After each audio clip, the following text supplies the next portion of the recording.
Nagpahimangno ang Barangay Council sa Bago Osiro, Davao City nga bawal ang pagbaligya o pagpalit og propiedad nga sakop sa Davao Regional Government Center. Ang mga residenteng nakatukod daw og istruktura mihangyo og saktong kompensasyon o galing papahawao na. Ano ang report ni Argel, relator.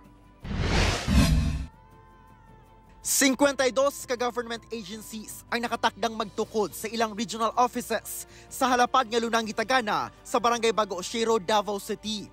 Sa karon, dunay upat ka ahensya ang parayong nagatukod sa ilang office building.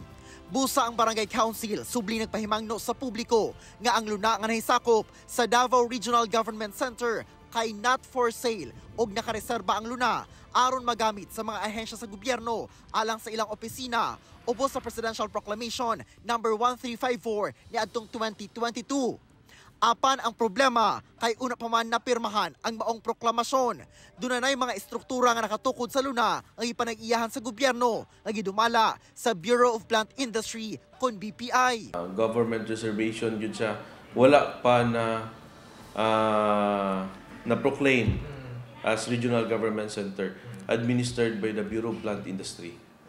So naalay mga settlers nga nagtry nga mangayo or mag-apply sa Board of Liquidators aron ma-award sa ilaha ang yuta. So sad to say wala nila na process o karon na absent sa proyekto sa gobyerno.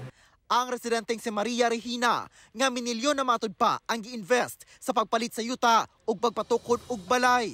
Na problema gayud kuno ug galing papahawaon na sila. Nga dudi man pud ko dihado ba nga kanang masugot man pud ko dili man ko ingon nga makig-away basta kay anan lang gud ni og tarong pod nga kantidad sa amo bayad sa amo balay. Ang silingang sininita dawat na kuno kay nasayod nga sa gobyerno gayod ang yutang ikatukuran sa ilang balay. Apan kung pwede, paulian lang ang gasto. Pwede po kung dili na lang mo kuan sa kuan ba. Kanang ihatag nga kuan, magpabayad na lang. Sa pagpasulod sa kalambuan, aduna gayud kunoy maapektuhan sa kabahin sa Barangay Bago Osiro sa pagdeklara sa 350 hectares kayo na isip Davao Regional Government Center. Ana sa kapinton kulang 2,000 ka mga residente ang apektado. Buta nga ginaasikaso karon sa barangay inabangan sa mga ahensya sa gobyerno aron nga samtang mapahiluna ang pagpatukod o government buildings, mapahiluna sa matud pa ang mahatagan og relokasyon ang mga apektadong residente. Dunay hangyo ang barangay sa LGU Davao ug sa gimugnang Local Interagency Committee. Actually taas o qualification kaning gitawag nga udhalo from 1992 nga mga residents mao lang na ang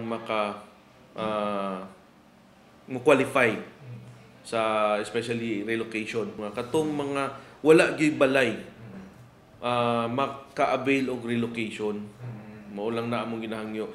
Kauban si Metro Awing sa kamera. Ako si Argel, relator para sa One Mindanao.